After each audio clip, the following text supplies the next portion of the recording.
The top U.S. military officer has outlined the costs, risks and benefits of possible American military involvement in the Syrian conflict. Joint Chiefs of Staff Chairman Gen Martin Dempsey offered 5 military options, including limited strikes and establishing a no-fly zone. But he said using force in Syria would be no less than an act of war and could cost the U.S. billions of dollars.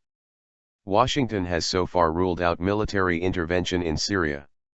Its role in the conflict is currently limited to delivering humanitarian aid to Syrian refugees in neighboring countries and providing non-lethal help to the Syrian opposition. Act of war.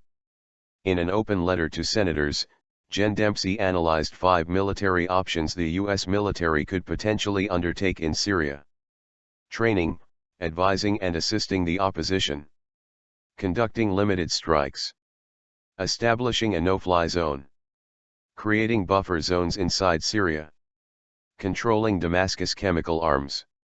Gen Dempsey estimated that the first option would cost about $500 million, £325 million, a year, while each of the other 4 actions would require roughly $1 billion a month.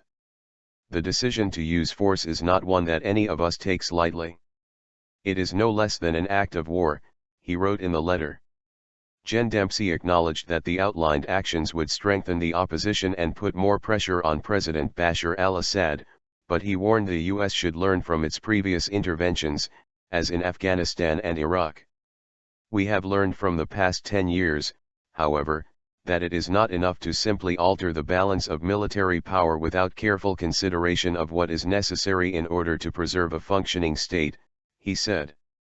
Gen Dempsey's letter was in response to questions by 2 members of the Senate Armed Services Committee, which is considering reappointing him for a second 2-year term as chairman of the Joint Chiefs. More than 90,000 people have been killed in Syria since the uprising against President Assad began in 2011, according to the UN.